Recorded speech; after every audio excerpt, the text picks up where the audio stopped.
Cell of goods के act की बात करें तो एक तरह के कॉन्ट्रैक्ट ही होता है, लेकिन ये कॉन्ट्रैक्ट सेल एंड परचेज पे होता है। मतलब अगर एक जो है सेलर है मान लो और एक बायर है, ये दोनों लोग आपस में कॉन्ट्रैक्ट कर रहे हैं, मतलब कि ये कुछ सेल कर रहे हैं, मतलब कुछ गुड्स या सर्विसेज दे रहे हैं, दे सकते हैं। सेल क्या होती है, गुड्स भी हो सकती हैं, सर्विसेज भी हो सकती हैं, और बदले में जो बायर है वो क्या प्राइस करेगा, क्या देगा, कंसिडरेशन कुछ, मतलब प्राइस पे करेगा। ठीक है, तो ये जो इनके बीच में कॉन्ट्रैक्ट बनता है इसको contract of sales of goods बोलते हैं। अगर बात करें तो क्या क्या कंडीशन होगी गुड्स को खरीदने की, या फिर क्या क्या वारंटीज होंगी। जैसे कोई प्रोडक्ट लेते हो उसमें कंडीशन वारंटीज दोनों होती हैं। कुछ कंडीशंस होती हैं, उसको यूज़ करने की इस स्पेसिफिक तरीके से यूज़ करेंगे तब आपको रिजल्ट मिलेगा।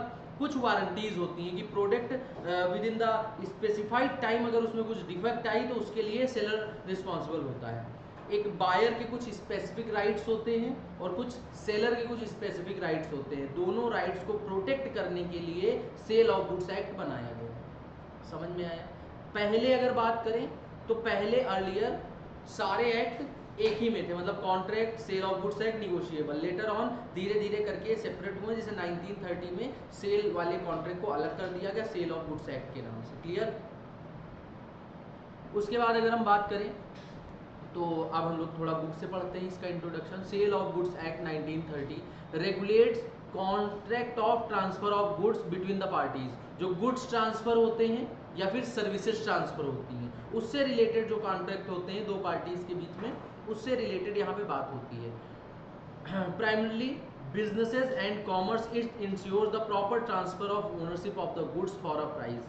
मतलब ये इंश्योर करता है कि प्रॉपर ओनरशिप ट्रांसफर हुई है एक प्राइस के लिए, मतलब कुछ कंसिडरेशन में दिया गया है, मतलब कुछ प्राइस दिया जाना चाहिए with in a specified time period, एक स्पेसिफाइड टाइम पीरियड में। The act provide guideline on condition and warranties. Act जो है कंडीशन एंड वारंटीज पे आपका जो है गाइडलाइन प्रोवाइड करता है कि कंडीशन को कैसे हम लोग डील करेंगे और वारंटीज को कैसे डील करेंगे। उसके बाद the rights and responsibilities of both parties, buyer and seller के क्या क्या राइट्स होंगे, क्या क्या रिस्पॉन्सिबिलिटीज होंगे, क्या क्या रेमेडीज होंगे इन case of breach of contract. अगर किसी एक पार्टी ने कॉन्ट्रैक्ट को ब्रीच कर दिया, चाहे वो सेलर हो चाहे वो बायर हो, तो उससे रिलेटेड क्या क्या रेमेडीज होंगी। रेमेडीज का मतलब होता है उपाय हिंदी में। क्लियर, कोई दिक्कत। आगे हम बात करें एसेंशियल ऑफ अ वैलिड या फिर essential condition of sale and agreement to sell. अब पहले हम लोग जानते हैं सेल और एग्रीमेंट टू सेल क्या होता है। ठीक है, सेल जो हमने अभी बताया कि एक प्राइस के लिए किसी गुड्स या सर्विस को ट्रांसफर कर दिया जाए, that is sale. Agreement to sell का मतलब होता है कि हमारे पास वो इस गुड्स अभी अवेलेबल नहीं है, हम फ्यूचर डेट में उसको सेल करेंगे। कॉन्ट्रैक्ट हमने अभी कर लिया, जैसे होता नहीं कि जो है हम गए शॉप पे और उनके पास जो है गुड्स है नहीं अभी, हमने कहा भैया मंगा देना 2-4 दिन में, होता है। तो हम एग्रीमेंट अभी कर रहे हैं, कुछ एडवांस प्राइस वगैरह दे सकते हैं कि भैया मंगा के रख लेना, और वो 2 दिन के बाद या 10 दिन के बाद जैसा आपका कॉन्ट्रैक्ट हो वो मंगा के रखता है, और फ्यूचर डेट को आपकी जो है सेल हैपन होती है। दूसरा एग्जांपल, कुछ कंटीजेंट सेल होती हैं, तुमने कह दिया कि भैया इसका प्राइस अगर जो है 50 रुपए से नीचे गया तब मैं बाई करूँगा, जब प्राइस इसका कम हो तब हमें बुला लेना, होता है ऐसा, समझ लो। या फिर कुछ गुड्स होते हैं जैसे कि आईफोन की बात करें अभी, तो दोनों एग्जांपल आईफोन में फिट बैठेंगे। आईफोन अभी देखोगे 17 प्रो प्री बुक चल रहा है, प्री बुक करवा लो 1000-2000 रुपए में, उसके बाद आपको 19 के बाद मिलना चालू होंगे, हो रहा है। तो गुड्स है नहीं स्टोर्स में, 17 प्रो नहीं है, लेकिन एक फ्यूचर डेट को कॉन्ट्रैक्ट किया जा रहा है कि 19 के बाद परफॉर्म किया जाएगा कॉन्ट्रैक्ट, लेकिन एग्रीमेंट आज ही हो रहा है। दूसरी चीज, अभी सेल आ रही है, तो कुछ लोग सोचे रहते हैं कि हम ले लेंगे लेकिन सेल में लेंगे जब प्राइस इसका कम होगा। जब फोन का प्राइस 50,000 से नीचे आया, कंटीजेंट कॉन्ट्रैक्ट कि कुछ हो हैपन होगा सर्टेन इवेंट, तब हम लेंगे उसको। जैसे जो है सेल वाले पास निकालते हैं, जैसे आपने पास ले लिया 5,000 रुपए का, तो आपका फोन बुक हो गया, समझ रहे हो, वो फ़ोन आपको उसी प्राइस में मिल जाएगा सेल में। तो आप एग्रीमेंट अभी कर लिए कि फ़ोन हम खरीदेंगे आप फ्यूचर डेट पे। समझ में आया? आई थिंक हमने काफ़ी डिटेल में समझा दिया है, क्लियर हो गए होंगे concept sale and agreement to sell. ठीक है, इंपॉर्टेंट है क्योंकि अभी अगर हम आगे आज की क्लास में बात करें तो दसियों बार रिपीट होगा agreement to sell, agreement to sell, agreement to sell. तो ये कॉन्सेप्ट किसी के ना समझ में आया हो तो जो है क्रॉस क्वेश्चन करके पूछ सकता है। ठीक है, हालांकि इतने एग्जाम्पल दे दिए हैं, डाउट होने का सवाल उठता नहीं है। अब कॉन्ट्रैक्ट टू सेल हम लोग बुक से पढ़ते हैं। अच्छा, जब हम पहले एक्सप्लेन कर देते हैं फिर बुक से पढ़ते हो सब कुछ इजी लगता होगा। पहले बुक से पढ़ा है, कभी पढ़ा होगा, तब टफ लगता है, समझे? Contract of sale, this is when the seller agrees to transfer of goods to buyer in exchange for a price, मतलब प्राइस के एक्सचेंज में गुड्स को ट्रांसफर कर दे, उसको हम लोग क्या बोलते हैं? Contract of sale. Absolute versus conditional sale, a sale can be either final, final का मतलब हमने सेल तुरंत कर दी, या फिर डिपेंड अपॉन सर्टेन कंडीशन, कुछ कंडीशन पे डिपेंड होता है कि प्राइस कम होगा तब हम लेंगे। Sale versus agreement to sell, if the property in the goods is transfer immediately, अगर इमीडिएटली ट्रांसफर हो रहा है वो क्या होता है? सेल। और अगर ट्रांसफर हो रहा है set to happen later based on condition, future में होगा कुछ कंडीशन पे बेस्ड है अगर, तो उसको एग्रीमेंट टू सेल बोलेंगे। अब एग्रीमेंट टू सेल क्या होता है? Agreement to sell become sale once specified time has passed और condition of transfer is met. कह रहे एक स्पेसिफाइड टाइम पास हो गया, जैसे हमने बोला 1 हफ्ते के बाद आके फोन ले लेना, 1 हफ्ते के बाद हमारे पास गुड्स आ गया तो टाइम पीरियड पूरा हो गया और वो एग्रीमेंट टू सेल क्या बन जाएगा? उस समय सेल बन जाएगा, क्योंकि एक्चुअली में हम गुड्स आपको ट्रांसफर कर देंगे। या तो कुछ कंडीशन आपने लगाई थी, हमने लगाई थी कि प्राइस 50 रुपए से कम आ जाएगा तब हम खरीदेंगे, वो कंडीशन सेटिस्फाई हो गई तो गुड्स ट्रांसफर हो जाएगा। समझ में आया? कोई दिक्कत? एक बार पढ़ लो इसको पूरा इंट्रोडक्शन से। आज की क्लास बहुत इंपॉर्टेंट है, फर्स्ट क्लास, समझे? ये अगर किसी ने छोड़ दी उसके लिए चैप्टर गया। पहले क्यों नहीं बताया? सब बातें पहले बताया गया।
हम लोग पढ़ते हैं डिफरेंस क्या है sale and agreement to sell. अगर हम बात करें ट्रांसफर ऑफ प्रॉपर्टी, जो प्रॉपर्टी होती है वो या फिर गुड्स होता है, passes from buyer to seller. अगर सेल में देखा जाए इमीडिएटली जो है गुड्स ट्रांसफर हो जाता है फ्रॉम बायर टू सेलर या seller to buyer. Agreement to sell में the transfer of property take place at future time, future time पे होता है मतलब तुरंत ट्रांसफर नहीं होता, या फिर subject to certain condition to be full, मतलब कुछ कंडीशन फुल हो गई अगर तब हम परचेज कर लेंगे। टाइप ऑफ कॉन्ट्रैक्ट, ये एग्जीक्यूटेड कॉन्ट्रैक्ट होता है। ये क्या होता है? एग्जीक्यूटेड कॉन्ट्रैक्ट मतलब दोनों पार्टीज ने अपना परफॉर्मेंस पूरा कर दिया, दोनों लोग डिस्चार्ज हो गए अपनी परफॉर्मेंस से, इसको हम लोग बोलते हैं एग्जीक्यूटेड कॉन्ट्रैक्ट। एग्जीक्यूटिव कॉन्ट्रैक्ट मतलब परफॉर्मेंस अभी पेंडिंग है, अभी परफॉर्मेंस किसी फ्यूचर डेट पे होगी, अभी परफॉर्मेंस हुई नहीं, इसको एग्जीक्यूटरी कॉन्ट्रैक्ट बोलते हैं। समझ में आया? Types of goods, sale take place for existing and specified goods. Sale आप उन्हीं चीजों का कर सकते हैं जो आपके पास एग्जिस्टिंग मतलब पहले से पड़ी हुई हैं, और स्पेसिफाइड गुड्स हैं। स्पेसिफाइड का मतलब पहले से हमारे पास कब पड़ा है, तो कब का आपने बेचने का कॉन्ट्रैक्ट किया। कब स्पेसिफाइड गुड्स है मतलब बेचने वाले और खरीदने वाले दोनों को पता है कि ये कब है, स्पेसिफाइड गुड्स। क्लियर? जो हमारे पास है स्टॉक में। फ्यूचर एंड कंटीजेंट गुड्स जो है होते हैं एग्रीमेंट टू सेल में। एग्रीमेंट टू सेल में फ्यूचर गुड्स मतलब कि जो हम मंगा के देंगे, हमारे पास अवेलेबल नहीं है अभी। Risk of loss, if goods are destroyed the loss fall on the buyer. अगर गुड्स लॉस हुआ है तो हमने तो अगर सेल में देखा जाए तो ओनरशिप ट्रांसफर हो गई, किसको? बायर को। सेल कर दिया हम, तो रिस्क सारा किसका होगा? बायर का। Despite the goods are in the position of seller, भले ही गुड्स सेलर की पोजीशन में हो। फॉर एग्जांपल हमने कहा कि जो है एक हम फ्रिज खरीदने गए और हमने बिल कटा लिया, और उसके बाद वो सेलर के ही पोजीशन में था, रास्ते में आते हुए डैमेज हो गया वो, समझ लो, या फिर वो कुछ ऐसा हुआ उसमें जो है वो घर आके चला नहीं। हालांकि वारंटी में है, वो बन जाएगा, लेकिन अगर देखा जाए तो लॉस आपका हुआ उसमें, मतलब बियर आप ही करेंगे। ऑल्दो कहोगे कि इंश्योरेंस कंपनी मतलब जो सर्विस सेंटर वाले हैं बना उना देंगे, समझ लो, लेकिन उस यूनिट को आप इतनी जल्दी चेंज नहीं कर पाएंगे, समझ लो। लॉस आपका आप ही का होगा जो बायर है, डायरेक्टली इनडायरेक्टली विदाउट लॉ तो हो सकता है, समझ लो। अभी वो काफ़ी लोग कहेंगे ना सर आपने ये कराया था, आपने वो कराया था, वो अपने ऊपर है, लेकिन अगर लॉ के अकॉर्डिंग चले तो अगर एक बार गुड्स की ओनरशिप ट्रांसफर हुई तो लॉस जो है बायर बियर करता है। क्लियर? आगे अगर बात करें, if the goods are destroyed the loss fall on the seller despite the goods are in the position of buyer. Agreement to sell में अभी सेल का कॉन्ट्रैक्ट नहीं हुआ, एग्रीमेंट हुआ है, तो जो भी लॉस होगा वो किसके ऊपर जाएगा? सेलर के ऊपर, क्योंकि अभी गुड्स का ओनरशिप ट्रांसफर नहीं हुआ था, मतलब लीगली उसका ओनर देखा जाए कौन है? सेलर। और रिस्क ऑफ लॉस में हमेशा याद रखना जो लीगल ओनर होगा गुड्स का, लीगल मतलब पेपर पे, वही लॉस बियर करेगा। क्लियर? की कॉन्सेप्ट हमने बताया है। आगे general and particular property, if कह रहे इट गिव्स बायर, अच्छा ब्रीच ऑफ कॉन्ट्रैक्ट रह गया। The seller can sue buyer for the price, seller buyer को स्यू कर सकता है प्राइस के लिए, and for the damages in case of breach by buyer. कह रहे हैं अगर आपने सेल किया, उस सेल के बाद आप ब्रीच कर रहे हैं, सेल हम नहीं लेंगे, समझ लो, गुड्स हमारा वापस कर लो, तो जो भी लॉस सेलर को हो रहा है उसके लिए बायर को वो स्यू कर सकता है, समझ लो।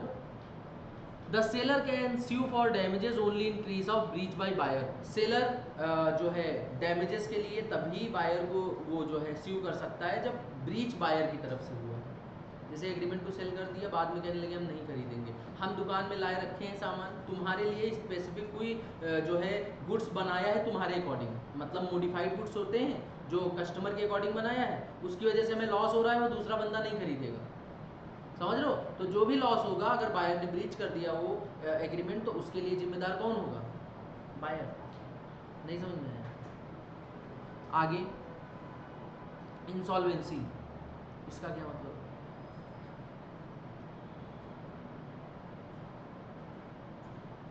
इसका क्या मतलब इंसॉल्वेंसी? कितनी बार बता चुके क्लास में? Insolvency of the buyer, in the absence of the lien over the goods the seller is to return the goods to the official receiver or assignee, he is entitled to get dividend declared by the official receiver। सब क्या लिखा हुआ है, कोई बता सकता है?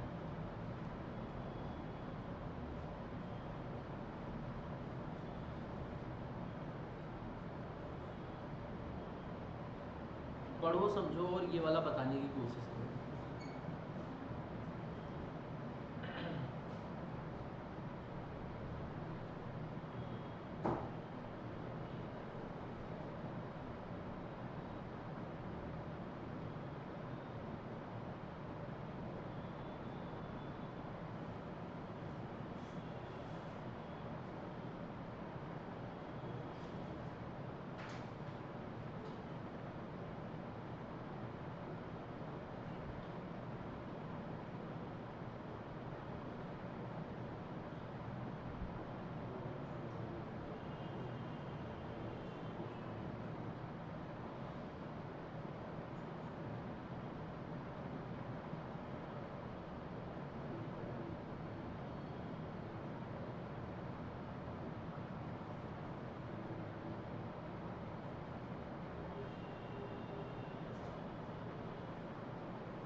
Anyone कोई बता सकता है?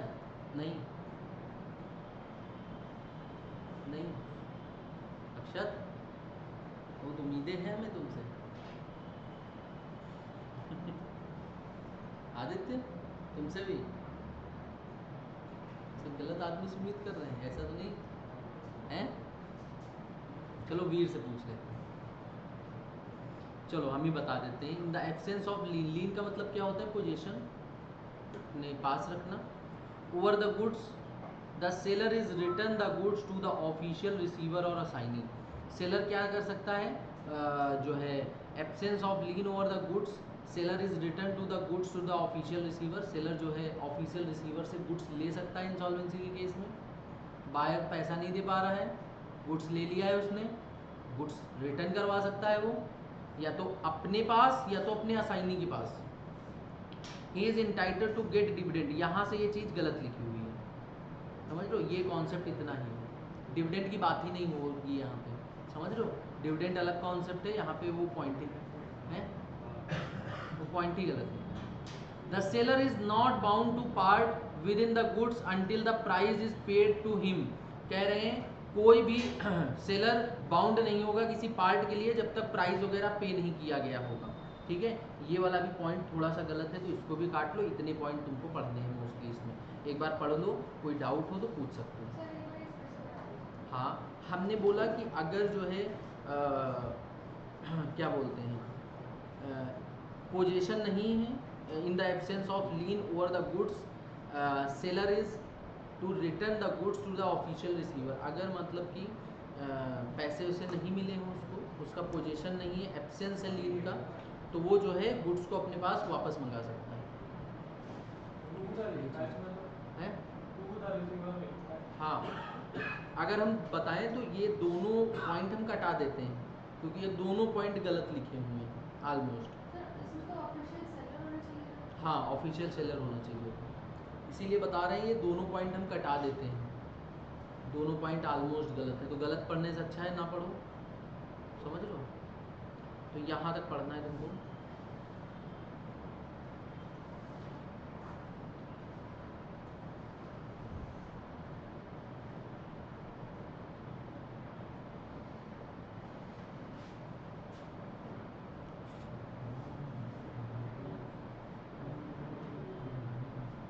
अब जो तुम्हारा आगे लिखा हुआ है, ये एक एग्जाम्पल लिखा हुआ है, इसको पढ़ो, सेल ऑफ गुड्स एक्ट का है।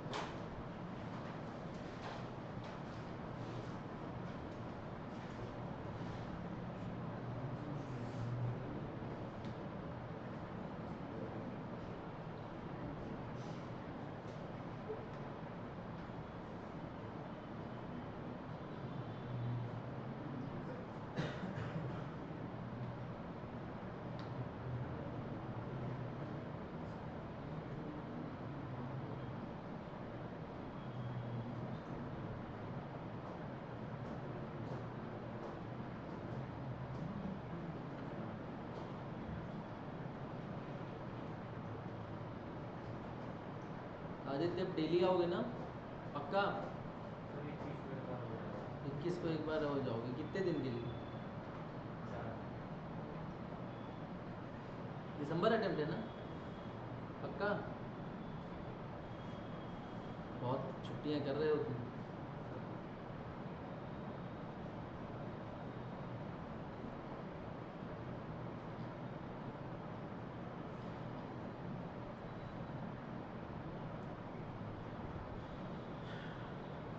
पढ़ लिया, एग्जाम्पल तो समझ में आ गया होगा I think. Section 5 of the sale of goods act, how the contract of sale is made. कह रहे हैं a sale of contract is formed when one party offers to buy और sell goods for a price. मतलब एक party offer करता है सामने वाली पार्टी को गुड्स को बाई या सेल करने के लिए किसी प्राइस के लिए, and other party accept the offer. मतलब वही ऑफर चलता है, फिर एक्सेप्टेंस होती है। The contract can set condition like immediate payment. Contract में कंडीशंस हो सकती हैं कि इमीडिएट पेमेंट करो, इमीडिएट डिलीवरी करो, या डिलीवरी बाद में कर सकते हो, या it could be delivery and payment in installment, या फिर लेटर पे डेट को, मतलब इंस्टॉलमेंट में पेमेंट जो फिर EMI वाला रहता है वो भी हो सकता है। ये सारे जो है कॉन्ट्रैक्ट ऑफ सेल के मोड हैं, ये समझ लो। The sale of contract can be made in different ways. Written हो सकता है, स्पोकन हो सकता है, मिक्स हो सकता है, रिटन एंड स्पोकन दोनों हो सकता है, या फिर इम्प्लाइड हो सकता है। इम्प्लाइड कैसे होता है तो बता सकता है? इम्प्लाइड जैसे एक्शंस होगा पार्टी जो इन्वॉल्व है उनकी। किसी चौराहे पे रुकते हो, पानी की बोतल ला के तुम्हारे हाथ में थमा दिया और तुमने वो बोतल खोल दी, कॉन्ट्रैक्ट ऑफ सेल। इम्प्लाइड चाय चाय चाय कोई बोल रहा है, ऐसे तुमने कर दिया, उसने चाय हाथ में पकड़ा दी, कुछ तुमने बोला,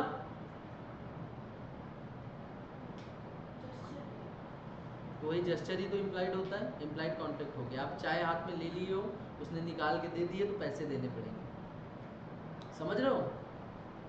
कोई समोसे वाला बेच रहा है, आपने ऐसे बोला,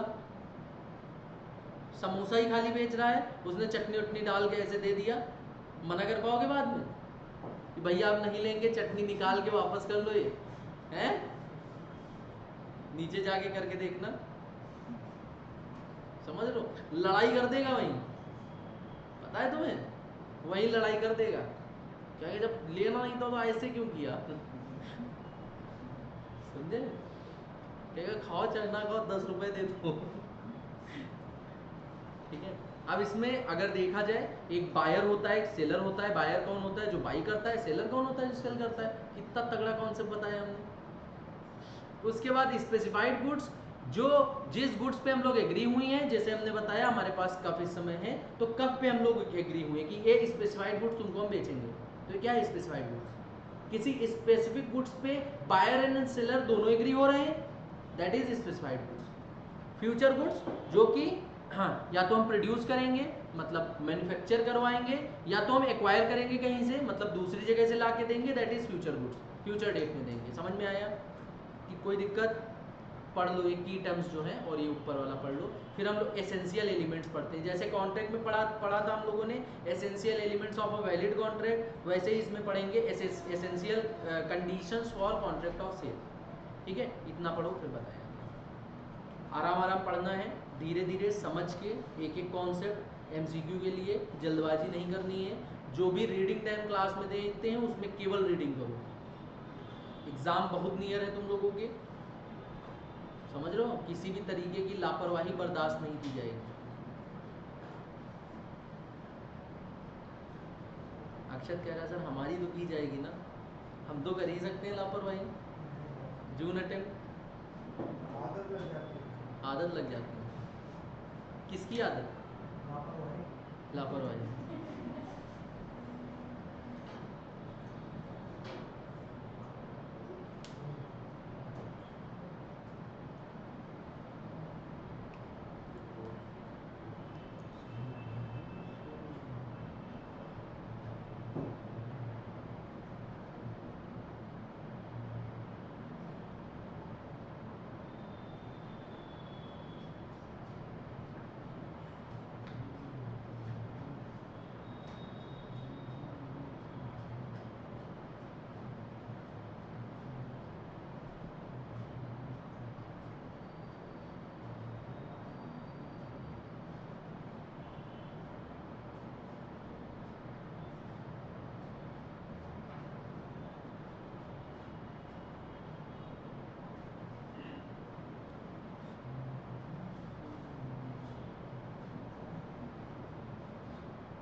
कह रहे contract can also involves document of title of goods, मतलब कि कोई इनवाइस होगा, कोई भी ऐसा पेपर जो ओनरशिप को आपकी दर्शाता हो, समझ रहे हो कि आप इस गुड्स के लीगल ओनर हैं, वो आपका इनवाइस भी हो सकता है। हो सकता है आप होलसेलर हो तो आपके वेयर हाउस में सामान रखा हो, वेयर हाउस रिसिप्ट भी हो सकती है या फिर लोडिंग हो सकता है, जो लोडिंग के लिए आज बनाया जाता है आपका ई वे बिल। ई वे बिल सुना होगा, जैसे गुड्स हम भेज रहे हैं यहाँ से मान लो राजस्थान भेजना है तो रास्ते में कोई रुकावट ना है, कोई चेक पोस्ट होते हैं उन पे गुड्स रोका ना जाए, बड़े बड़े ट्रक्स होते हैं, उसके लिए ई वे बिल बनाया जाता है। ई वे बिल जीएसटी डिपार्टमेंट से बनता है, जीएसटी की साइट से बनता है। इससे गुड्स को मतलब बार बार कहीं पर रोका नहीं जाएगा, और कहीं पे अगर रोका गया है 30 मिनट से ज़्यादा तो उसके लिए लीगल एक्शंस होते हैं, जो कि तुम्हारे जीएसटी में लिखे हुए हैं, जब इंटरमीडिएट में आओगे तो पढ़ाएंगे ये सब सारी चीज़ें, ठीक है। The contract must also clearly mention price, contract में हमेशा प्राइस लिखी होनी चाहिए और गुड्स की क्या लिखनी होनी चाहिए, क्वालिटी। मतलब आपको दोनों चीज़ें देखनी है, क्वालिटी एंड प्राइस तब देख के लोगे। अगर आप देख के नहीं लिए तो आगे एक कॉन्सेप्ट आता है let the buyer be aware, मतलब बायर अगर कोई जो है गुड्स खरीद रहा है उसको खुद पता है, खुद अवेयर होता है। जैसे आपने देखा कि ये हम शर्ट खरीद रहे हैं तो शर्ट आप छू के देखते हैं कि क्वालिटी सही है कि नहीं है, प्राइस देखते हैं उसका, उसको बताता है वो प्राइस, और आप उस पर निगोशिएट करते हैं। अगर लेने के बाद आप कह रहे हैं नहीं नहीं नहीं नहीं ये तो खराब क्वालिटी का, हमें नहीं, हम नहीं लेंगे, नहीं लेना चाहिए था, तो क्या आप सेलर के ऊपर कोई भी थोप सकते हैं कि तुमने हमें बेच दिया और हमें पता नहीं था? तो ये कॉन्सेप्ट है let the buyer be aware, buyer जो खरीद रहा है उसके बारे में उसको पता होना चाहिए, नॉलेज होना चाहिए। वो सेलर के ऊपर नहीं थोप सकता कि तुम्हारी वजह से हम फंस गए। क्लियर? पढ़ो इसको।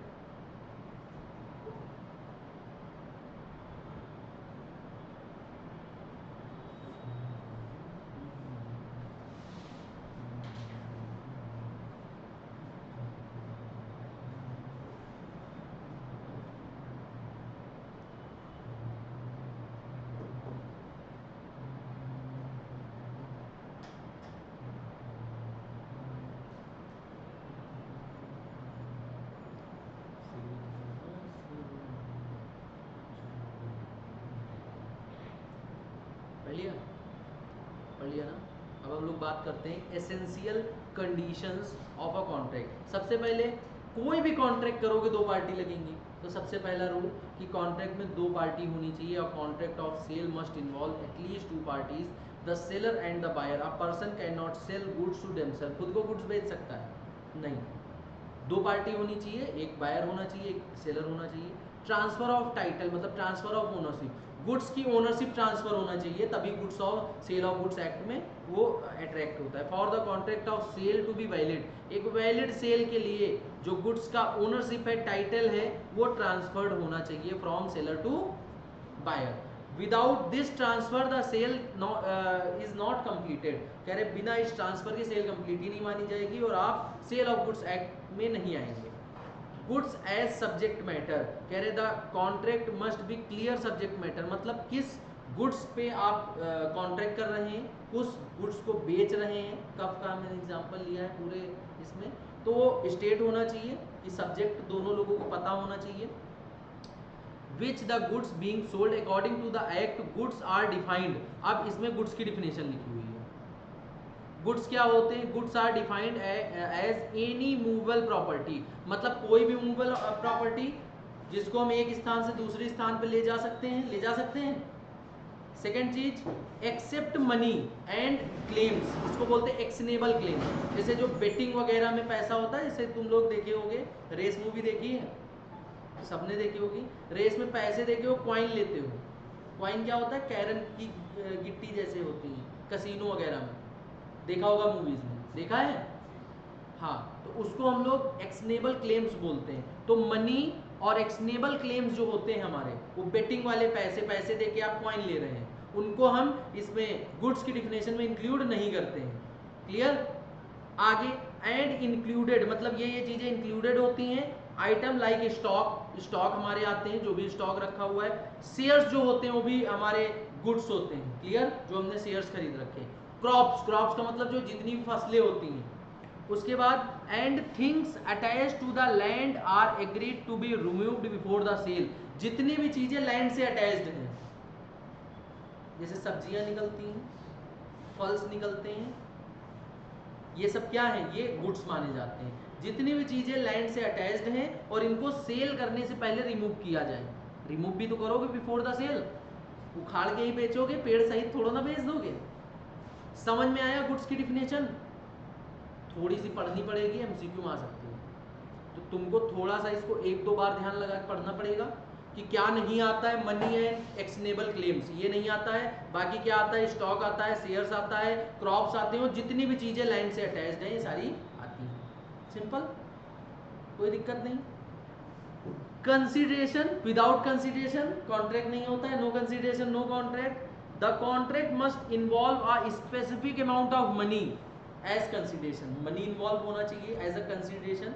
Goods can not exchange for other goods, मतलब बार्टर सिस्टम को सेल ऑफ गुड्स एक्ट में कवर नहीं किया जाता है। यहाँ पे गुड्स के बदले में पैसा ही मिले तभी इसको हम लोग सेल बोलते हैं। बार्टर सिस्टम को सेल नहीं बोला जाता है, वो तो एक्सचेंज होता है ना। बार्टर सिस्टम एक्सचेंज बोला जाता है, कभी ये नहीं कहते सेल कर रहे हैं, बोलते हैं हम एक्सचेंज कर रहे हैं, एक गुड्स के बदले में दूसरा गुड्स। तो कहा गया है इनको बार्टर सिस्टम को हम लोग नहीं जो है कवर करते। समझ में आया? अब इसको पढ़ो चारों पॉइंट्स को। आई थिंक कोई दिक्कत नहीं होगी, सबको हमने बहुत अच्छे से एक्सप्लेन किया है विद एग्जाम्पल। कोई डाउट आ रहा है फिर भी आप लोग पूछ सकते हैं।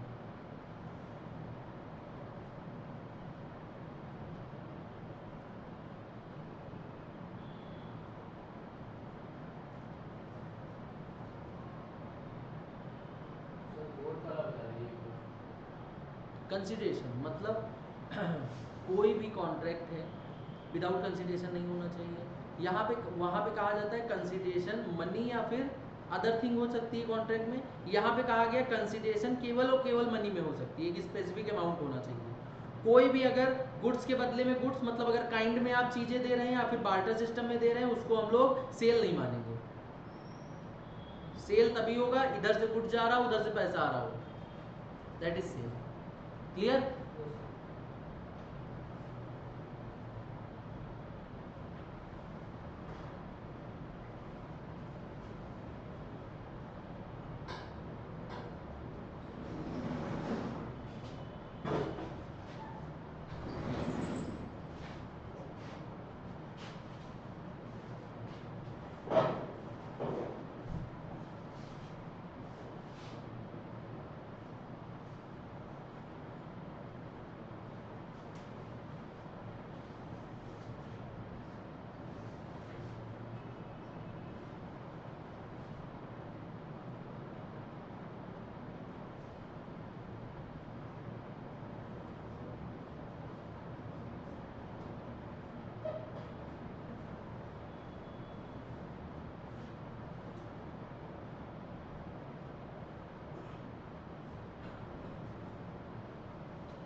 अब यहाँ से जो यहाँ तक है, मतलब agreement to sell, formation of contract, section 5 अभी पीछे पढ़ा चुके हैं, तो आई बुक में पढ़ा था तो फिर से हमने डाला।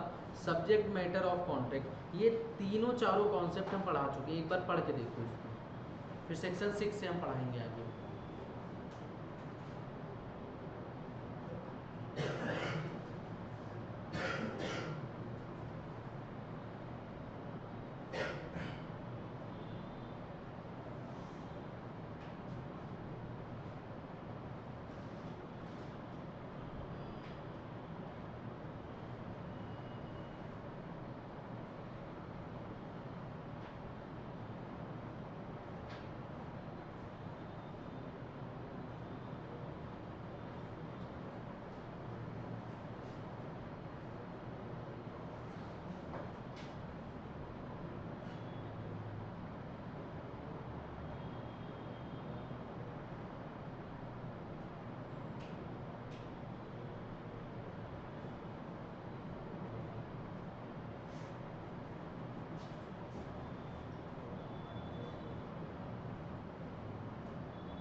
पेरिशेबल गुड्स है और कैश ऑन डिलीवरी है।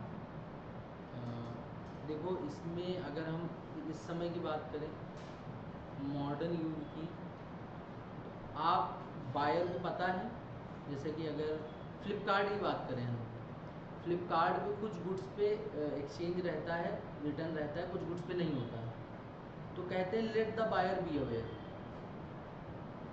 उसे खुद से समझना चाहिए कि इस पे रिटर्न नहीं है, समझ रहे हो, तो ये हमें मतलब रिटर्न करने को नहीं मिलेगा। जैसे अभी एक दोस्त ने हमारे कोई प्रोडक्ट मंगाया, उसने ध्यान नहीं दिया, जल्दबाजी मंगा लिया और उसको नहीं समझ में आ रहा है, फ्लिपकार्ट वाले रिटर्न नहीं करेंगे, क्योंकि आपको पहले से हमारी पॉलिसीज़ फिक्स हैं कि हम रिटर्न पॉलिसी हमारी ये है जी, किसी गुड्स पे होगा सेलर के अकॉर्डिंग, किसी गुड्स पे नहीं होगा। आपको देख के लेना चाहिए, समझ रहे हो। अगर आपने देख के नहीं लिया तो यही कॉन्सेप्ट अभी आगे पढ़ाएंगे, let the buyer be aware. Buyer अपने गुड्स को पूरा छानबीन करके लेगा, सेलर की उस रिस्पॉन्सिबिलिटी उसकी नहीं होगी।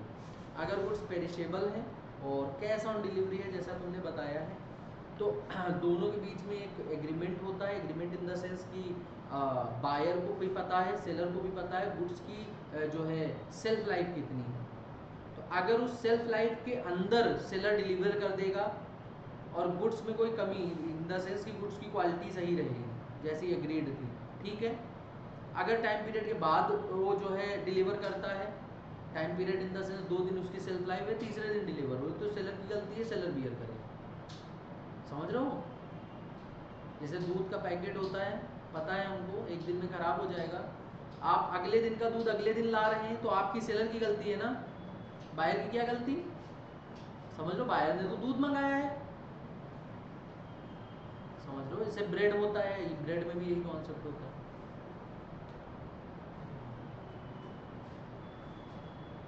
सर अगर सेल्फ लाइफ के अंदर डैमेज हुआ तब वो किसकी वो होगी? क्वालिटी वगैरह में अगर डैमेज है तो सेलर की रिस्पॉन्सिबिलिटी रहती है। अगर गुड्स मान लो ब्रेड है अंदर पैकेट के, वो अंदर खराब निकल रही है, उसमें फंगस वगैरह निकल रही है, तो सेलर रिस्पॉन्सिबल होगा, जिस कंपनी ने उसको मैन्युफैक्चर किया। बायर क्यों? बायर तो बेच रहा है उसको, मतलब buyer in the sense wholesaler या आगे चल के बायर उसको खरीद रहा है, कंज्यूम कर रहा है, उस पर डिलीवरी डेट मतलब जो मैन्युफैक्चरिंग डेट और एक्सपायरी डेट देख रहा है वो एक्सपायरी डेट के अंदर भी है, फिर भी खराब निकल रहा है, तो दुकान पे जाता है, कहता है वापस करो, दुकान वाला वापस करता है कि नहीं? कहता गलती हमने देखा नहीं। कभी एक्सपायरी कोल्ड ड्रिंक उठा लो और पी लो तुम, और आधी बोतल पी लो तब भी तुम्हारे वापस कर देगा जो सेलर है, क्योंकि गलती उसकी है, उसने आपको एक्सपायरी गुड्स दिया और आप क्लेम भी कर सकते हैं उसके लिए। नई कोल्ड ड्रिंक की बोतल देगा और एक दो बोतल और फ्री दे दे, दूध भी वापस कर लेते हैं। पता नहीं यार, दूध के बारे में इतना जानते नहीं। असल में हमारे यहाँ गांव से आता है दूध, आज भी देने आता है वो बढ़िया, बिल्कुल इतनी मोटी मलाई पड़ती है उसमें, मतलब हल्का सा चाय में डाल दो, मज़ा आ जाता है। और कभी भी दूध नहीं आता तो पैकेट वाले दूध की चाय समझ में नहीं आती, हमें स्पेशली गांव से मंगवाते हैं ना। हमारा गांव ही पास ही में है, 15 से 20 मिनट लगता है, मतलब उसको हम गांव कहते हैं, वो इस समय गांव है नहीं है? दुबग्गे के पास है, दुबग्गा जान दो? अरे वो तो बहुत दूर है, दुबग्गे के बाद जेहटा जान दो? जेहटा दुबग्गे के आगे बस वहीं है, वो गांव नहीं है।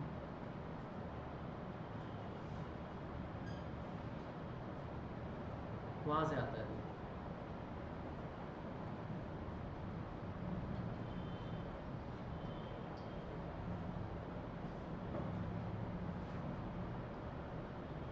गांव में हमारी प्रॉपर्टी का केयर टेकर है, तो वही दूध लेके आता है डेली।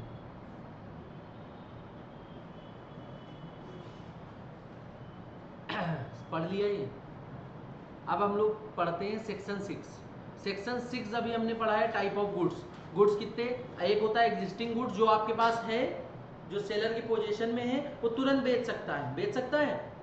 एक होता है फ्यूचर गुड्स, जो उसके पास है नहीं, वो या तो प्रोड्यूस करेगा, या तो बनवाएगा, या तो एक्वायर करेगा, बाजार से खरीदेगा और उसको फ्यूचर में बेचेगा। Contingent goods that are seller will acquire only if certain event happen, मतलब कंटीजेंट गुड्स, कुछ इवेंट हैपन होगा तब गुड्स लेगा, जैसे कि दिवाली होती है पटाखे लेते हैं सेलर, लेते हैं कि नहीं? कुछ इवेंट के आने पर वो गुड्स एक्वायर किया जाता है बेचने के लिए, और बायर भी तभी लेता है जब इवेंट आता है, जैसे राखी, पटाखे, होली वाला रंग, कलर्स होते हैं सब कंटीजेंट गुड्स। इसका एग्जांपल पढ़ लो, कितना सिंपल है, कितना इजी है, चैप्टर बढ़िया है। काफी लोग सेल ऑफ गुड्स एक्ट से और निगोशिएबल इंस्ट्रूमेंट से डरते हैं, पता है तुम्हें?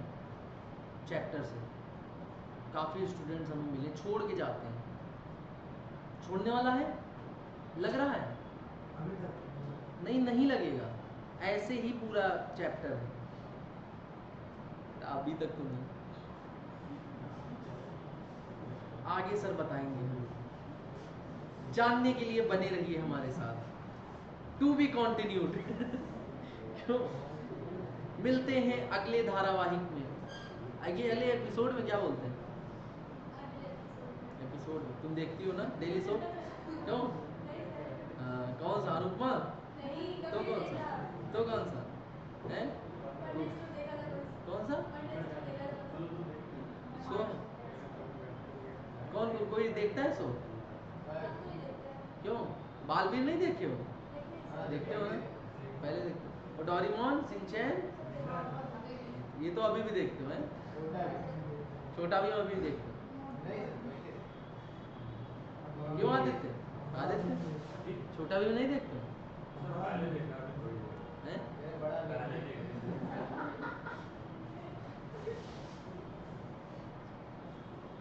बड़े भीम तुम खुद हो। हाँ।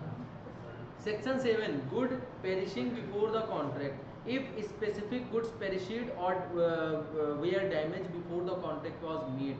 कह रहे कॉन्ट्रैक्ट करने से पहले ही गुड्स डैमेज हो गया without the sellers knowledge, seller को कोई नॉलेज नहीं, the contract is wide because contract goods, जब गुड्स ही नहीं है तो कॉन्ट्रैक्ट जो है वाइड हो गया। नहीं समझे? जब गुड्स ही नहीं बचा, गुड्स खराब हो गया, खत्म हो गया, डैमेज हो गया, तो कॉन्ट्रैक्ट खत्म, कॉन्ट्रैक्ट क्या हो जाएगा? वाइड हो जाएगा। समझ में आया? नहीं। एग्जाम्पल दे रखा है, पढ़ो।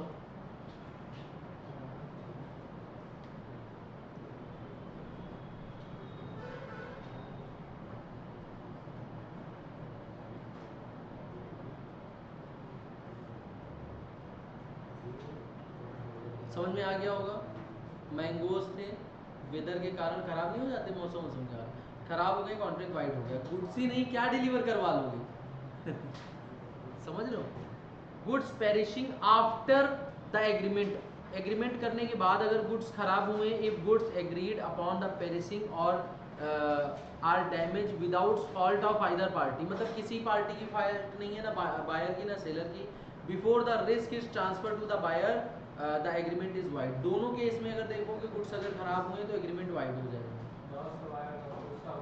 सेलर का लॉस होगा, सेलर का लॉस होगा, पहले ही बताया हमने। मतलब पेरिसेबल गुड्स के केस में 99% केसेस में जो है सेलर का लॉस होता है।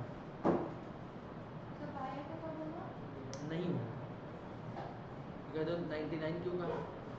1% की हमेशा रखते हैं, कोई स्पेसिफिक केस आ सकता है। समझ रहे हो? आगे सेक्शन 9 प्राइस का क्या करना है हमको? The price of goods must be fixed in the contract और agreed upon the by the parties. Price एक फिक्स होना चाहिए, उस प्राइस पे बायर एंड सेलर दोनों लोग एग्री होने चाहिए। इफ नॉट, अगर एग्री नहीं हुए, the buyer must pay a reasonable price based on circumstances. अगर दोनों लोग एग्री नहीं हुए, हम कहें 10 दिन बाद तुम्हारे यहाँ से गुड्स ले जाएंगे, तो 10 दिन बाद उस गुड्स का जो मार्केट प्राइस होगा उसके हिसाब से हमें पे करना पड़ेगा, रीजनेबल प्राइस पे करना पड़ेगा जो भी गुड्स का उस समय होगा। एग्जाम्पल दे रखा है, पढ़ लो।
पढ़ लिया? Agreement to sell at valuation if the price to be fix by the third party. अगर कोई थर्ड पार्टी प्राइस फिक्स करती है and that party does not provide a valuation, और वो वैल्यूएशन नहीं दे पाती है। वैल्यूएशन मतलब किस बेसिस पे प्राइस का वैल्यूएशन उसने किया है। The agreement is wide. अगर कोई थर्ड पार्टी प्राइस को फिक्स कर रही है और वो सही वैल्यूएशन, सही से प्राइस नहीं बता पा रही है, तो कॉन्ट्रैक्ट वाइड हो जाएगा। जैसे दो लोगों के केस में प्राइस कोई तीसरा तय करता है। If the third party is unable to value due to the parties fault, दोनों पार्टी की फॉल्ट के कारण गुड्स की वैल्यू नहीं जो है डिक्लेयर कर पा रहा है, the other party can sue for the damages. जो अदर पार्टी है जो प्राइस तय कर रहा है वो डैमेजेस के लिए स्यू कर सकता है। समझे? अगर मान लो दो लोगों की कोई गुड्स है और तीसरे पर्सन को ये अधिकार दिया गया है, जो है वीओ होता है वैल्यूएशन ऑफिसर, ठीक है, काफ़ी सारी चीज़ें होती हैं जिसमें मान लो हमको अपनी प्रॉपर्टी की वैल्यू नहीं पता है, ठीक है, तो हम लोग वैल्यूएशन ऑफिसर के पास जाते हैं, कोर्ट केस रिफ़र करती है कि इसकी एक्यूरेट वैल्यू निकाल के लाओ। ये भी सेल हुआ प्रॉपर्टी, हाँ सर्कल रेट या जो है रेट निकलवा के लाओ एक वैल्यूएशन ऑफिसर से। तो वैल्यूएशन ऑफिसर के पास हम लोग जाते हैं दोनों पार्टी, और ये लोग वैल्यूएशन ऑफिसर सारी चीज़ें वैल्यू करके मार्केट प्राइस वगैरह वैल्यू करके उसका एक रेट निकालता है। कहा गया if price is to be fix by the third party, मतलब थर्ड पार्टी कौन, valuation officer, and that party does not provide a valuation, और उसने कोई वैल्यूएशन प्रोवाइड ही नहीं किया। गवर्नमेंट ने कहा प्रोवाइड करो लेकिन उसने प्रोवाइड नहीं किया, the agreement is void, agreement void होगा तीनों पार्टी के बीच में। If the third party is unable to the value, अब इन दोनों की कोई फॉल्ट हो, ये प्राइस छिपा रहे हो, ये अपनी प्रॉपर्टी का कुछ हिस्सा छिपा रहे हो, पेपर्स गलत हो, समझ रहे हो, दोनों मान लो ए है बी है, दोनों पार्टी में से किसी एक की फॉल्ट हो, चाहे बायर है सेलर, जिनकी वजह से वो वैल्यू निकाल नहीं पा रहा है, तो वो स्यू कर सकता है उस पर्सन को कोर्ट में जाके कि इनकी वजह से हम इस प्रॉपर्टी का वैल्यू नहीं कर पा रहे हैं, तो कोर्ट पे स्यू करेगा और जो भी डैमेजेस होंगे, ठीक है, वो जो है कोर्ट आदेश करेगी कि आपको पे करना पड़ेगा। कोर्ट कहती नहीं अब इतनी रुपए पेनल्टी लगेगी आपके ऊपर। समझ में आया, क्योंकि वैल्यूएशन वगैरह गलत करने की कोई बहुत ज़्यादा कहते नहीं पनिशेबल वाला वो नहीं मिलता है सज़ा, जैसे 2 साल की सज़ा, 20 कोड़े, समझे, इस तरीके की सज़ा नहीं मिलती। ये तो राजाओं वाली सज़ा बता देने लगे, 20 कोड़े, पहले कहते नहीं इसको 20 कोड़ों का दंड दिया जाए, क्यों, वो कोड़ा भी ट्रिपल आर वाला, बिल्कुल ट्रिपल आर देखा है, ऐसे करो तो पूरी पूरी खाल चली जाए साथ में। तो गाना भी बजता है ट्रिपल आर में इसके बाद, कौन सा रहता है वो, बड़ा आइकॉनिक गाना है, आइकॉनिक इन द सेंस बड़ा मोटिवेशनल वाला है, क्यों अक्षत सुना नहीं है, मूवी देखी, सुना दे,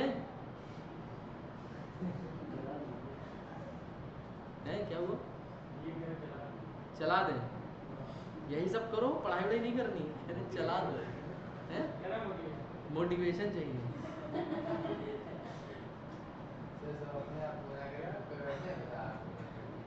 मोटिवेशन तो मिल जाएगी, फिर कोड़े खाने पड़ेंगे क्योंकि कोड़े खाने की भी तो मोटिवेशन मिलेगी उससे, मोटिवेशन ही वही वाला है, रहने दे फिर सबके कम से कम 2-2 कोड़े पड़ेंगे, बताओ।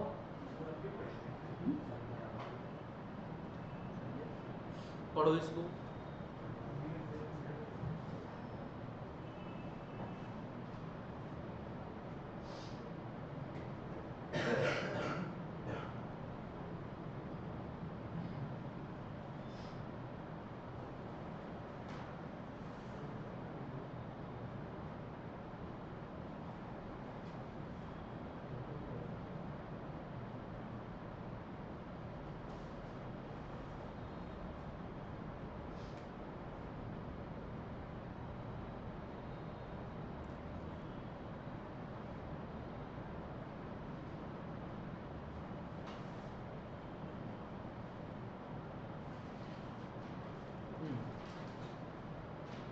Time of payment, unless the contract specially say otherwise, the time for a payment is not considered critical.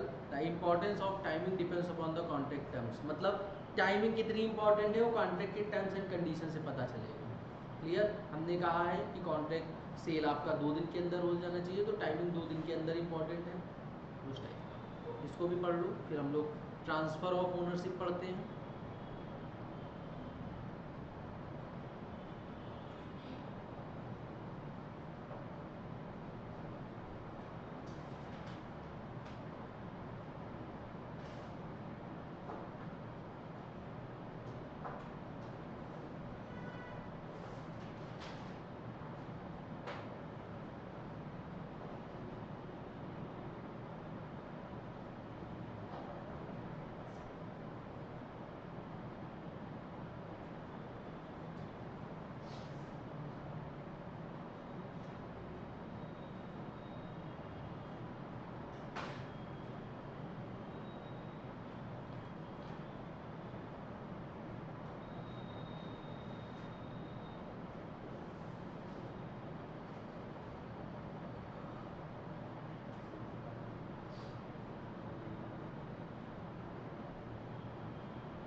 आगे बात करें ट्रांसफर ऑफ ओनरशिप की,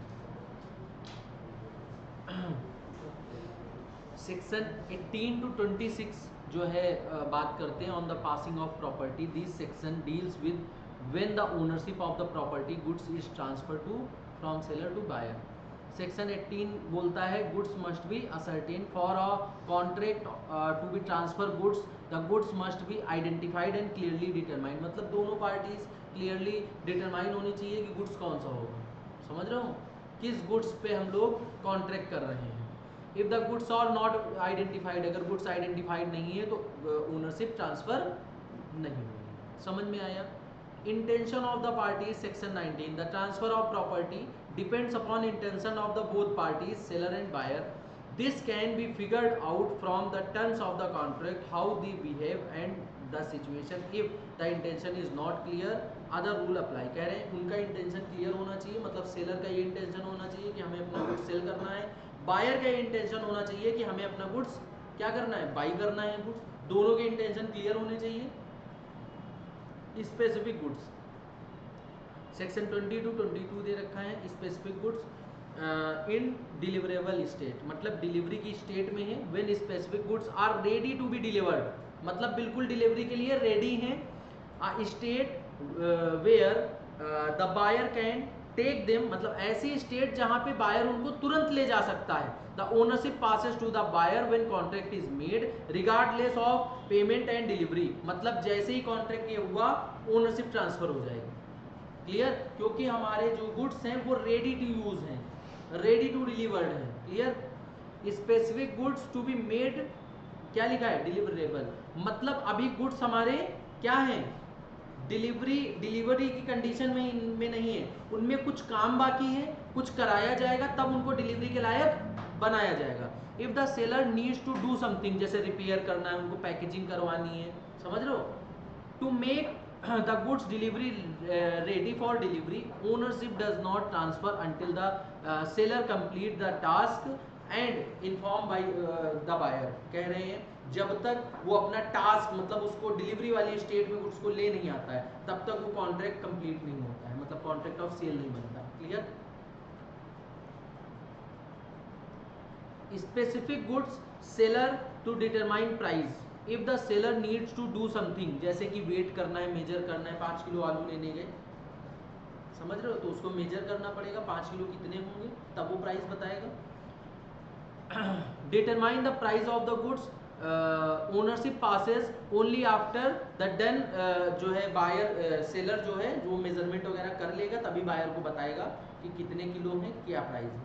क्लियर। जैसे तुमने कहा एक ऐसे करके लगा हुआ है कि ये बोरी कितने किलो कितने की है, तो वो एप्रोप्रिएट पहले काम करेगा, उसको उठाएगा, मेजर करेगा, वेट करेगा, उसके बाद आपको प्राइस बताएगा।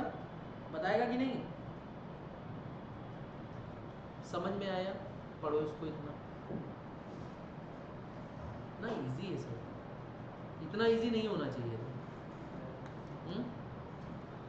है कि नहीं, थोड़ा टफ होना चाहिए। एक काम करना, इसके आगे का एक पेज बुक से पढ़ के आना, ठीक है, जितना हम आज पढ़ाएंगे एक पेज बुक से पढ़ के आना, खुद से देख लेना कितना इजी है।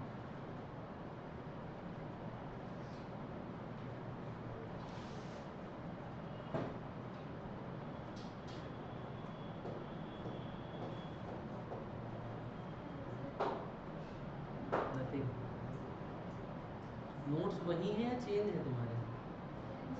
चेंज है ना? सर आपने चेंज कर दिया, बताया भी नहीं। जिनके पास पुरानी बुक है उनमें कॉन्ट्रैक्ट तो सेम है, निगोशिएबल और सेल ऑफ गुड्स एक्ट वो चेंज हो है ना, तुम्हारा सेम होगा, तुमने बाद में कराया था। ठीक है, तुम दोनों का पढ़ लो, उसमें भी सब कुछ है, करा लेना। हर अटेम्प्ट में हम जानते ही हो कुछ ना कुछ हम अलग करते हैं। जैसे इंटर में पिछले अटेम्प्ट में हमने आईडीटी की बुक देती है अलग, इस बार अलग कर दी थी, ठीक है, उसके पहले पूरी आईडीटी लिखवाई थी, समझ लो, हर अटेम्प्ट में अलग अलग करते हैं। समझे? इसमें कोई कॉपी ना करता है कि नहीं? अगले अटेम्प्ट में फिर फाउंडेशन सोचो, रिपीट ना करना पड़े तुमको, कभी रिपीट करना पड़ा दोबारा बुक प्रिंट करानी पड़ेगी, चेंज कर देंगे कुछ ना कुछ, रिपीट ना करना पड़े, एक ही बार में पास हो जाओ हैं? बात आपके पैसों की नहीं है, बात ये है कि उसको दोबारा पढ़ना पड़ेगा, ये जो मार्किंग कर रहे हो लिख रहे हो ये दोबारा करना पड़ेगा, टाइम ज़्यादा इंपॉर्टेंट है हमारे हिसाब से, पैसे इतने इंपॉर्टेंट नहीं है जितना टाइम इंपॉर्टेंट है, समय 6 महीने अगर चलेंगे, है कि नहीं? 6 महीने की कॉस्ट क्या 100 रुपए से ज़्यादा है? बहुत ज़्यादा है। 90 क्या तुम कहोगे 90,000 ले लो सर, लेकिन पास हो जाए हम, समझे?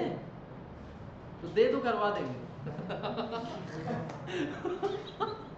वो कह रहा हाँ, तो हमने कहा करवा देंगे। तो सर ये नहीं बोल रहा था है? क्यों अक्षर? निकल जाता है।